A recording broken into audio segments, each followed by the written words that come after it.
નમસ્કાર મિત્રો. આજે આપણે એક એવા વિષય પર વાત કરવાના છીએ જેણે ખરેખર અંતરાત્માને ઢંઢોળવાનું કામ કર્યું છે. તાજેતરમાં જ સત્યાગ્રહી વિષય પર એક બહુ જ ઊંડું અને પ્રભાવશાળી સત્ર યોજાઈ ગયું. આજે આપણે એ જ સત્રના મંથનમાંથી નીકળેલા વિચારોને સમજવાના છીએ. તો ચાલો પૂરી ઊર્જા સાથે આ અદ્ભુત વિષયમાં ડૂબકી લગાવીએ. સીધા જ મૂળ વાત પર આવીએ. જ્યારે પણ આપણે સત્યાગ્રહી શબ્દ સાંભળીએ ત્યારે તરત જ મગજમાં શું આવે? ખાદી પહેરેલા, હાથમાં લાકડી લીધેલા ગાંધીજી ખરું ને? આપણે સીધું જ અંગ્રેજો સામેની અહિંસક લડત વિશે વિચારવા લાગીએ છીએ. પણ જરા વિચારો, શું સત્યાગ્રહી હોવું એ માત્ર ઇતિહાસના પાનાઓ પૂરતું જ સીમિત છે? શું માત્ર આઝાદીની ચળવળમાં જેલ ગયા એ જ લોકો સત્યાગ્રહી હતા? જો આપણને એવું લાગતું હોય તો આજે આપણે આ દૃષ્ટિકોણ થોડો બદલવાની જરૂર છે. હવે જુઓ, આ શબ્દનું બંધારણ જ કેટલું રસપ્રદ છે. એક તરફ છે સત્ય અને બીજી તરફ છે આગ્રહ. આ બે શબ્દો ભેગા થાય ત્યારે એક તદ્દન નવો જ વિચાર જન્મે છે. સત્યાગ્રહ એ કોઈ વીતી ગયેલા જમાનાની વાત નથી કે નથી એ માત્ર અંગ્રેજો સામેની કોઈ રણનીતિ. આ તો એક આધુનિક જીવનશૈલી છે. ગમે તેવી વિકટ પરિસ્થિતિ આવે પણ સત્યનો સાથ ક્યારેય ન છોડવો. એક સાચો સત્યાગ્રહી અન્યાય સામે ક્યારેય ઝૂકતો નથી. આ વિચારધારા આજે પણ એટલી જ જીવંત છે અને સાચું કહું તો એટલી જ જરૂરી પણ છે. તો સાચો સત્યાગ્રહી હોય છે કેવો? એની વિચારસરણી કેવી હોય? મહાત્મા ગાંધીજીનું એક બહુ જ સચોટ વાક્ય અહીં યાદ આવે છે. એમણે કહેલું કે મારો વિરોધ અંગ્રેજો સામે નથી પણ તેમની અન્યાયી નીતિઓ સામે છે. બસ આ જ છે સત્યાગ્રહીની સાચી વ્યાખ્યા. આનો સીધો અર્થ એ કે સત્યાગ્રહી પાપને ધિક્કારે છે, પાપીને નહીં. એ અન્યાય કરનાર પ્રત્યે કોઈ દ્વેષ કે નફરત નથી રાખતો, પણ હા, અન્યાયનો પૂરી મક્કમતાથી સામનો ચોક્કસ કરે છે. હવે આપણને સવાલ થાય કે આ બધી વાતો આજના સમયમાં કેવી રીતે લાગુ પડે? આપણો દેશ તો હવે આઝાદ છે. આપણે કોઈ વિદેશી શાસન સામે તો લડવાનું નથી. તો પછી આજે આ સત્યાગ્રહની શી જરૂર? મિત્રો, વાત એમ છે કે આપણી લડાઈ હવે બદલાઈ ગઈ છે અને દુશ્મનો પણ. આજે આપણે કોઈ બહારના લોકો સામે નથી લડવાનું, પણ આપણી આસપાસ અને સૌથી અગત્યનું આપણી અંદર જે દૂષણો ઘર કરી ગયા છે ને તેની સામે લડવાનું છે. આ આપણું આજનું નવું યુદ્ધ છે. તો આ આધુનિક રણમેદાન કેવું દેખાય છે? આજના સમયમાં સત્યાગ્રહની શરૂઆત આપણા પોતાના જ કાર્યસ્થળથી થાય છે. ઓફિસમાં કે કોઈપણ સિસ્ટમમાં થતા ભ્રષ્ટાચારને મૂંગા મોઢે સહન કરવાને બદલે તેની સામે અવાજ ઉઠાવવો એ આજના સમયનો એક બહુ જ મોટો સત્યાગ્રહ છે. ભ્રષ્ટાચારને સ્પષ્ટ શબ્દોમાં ના કહેવી એ આજના સત્યાગ્રહીનું પહેલું લક્ષણ છે. અને જરા આપણા રોજિંદા જીવનની એકદમ સામાન્ય લાગતી બાબતો પર નજર કરીએ. રસ્તા પર ટ્રાફિકના નિયમોનું ચુસ્તપણે પાલન કરવું અને બીજાને પણ એ માટે પ્રેરિત કરવા.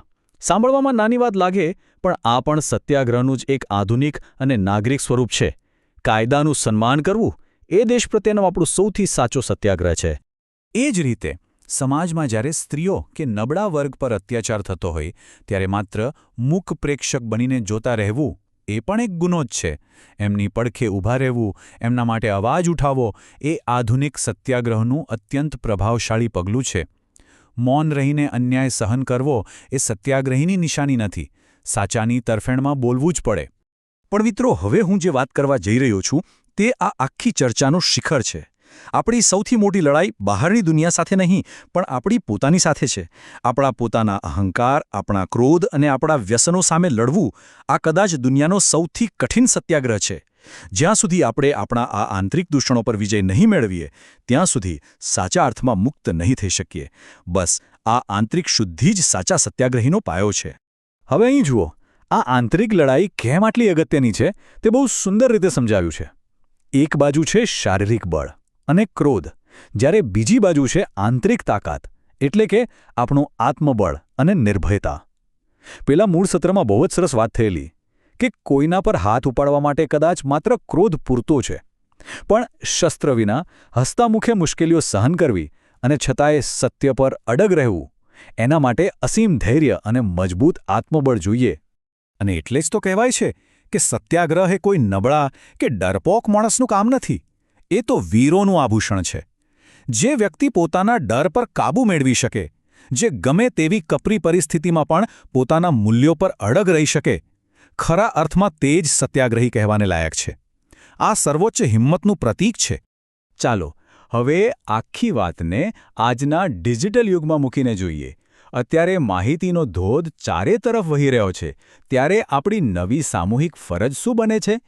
આજના ફાસ્ટ-ફોરવર્ડ સમાજમાં સાચા અને ખોટા વચ્ચેનો ભેદ પારખવો એ પણ એક બહુ મોટો પડકાર છે.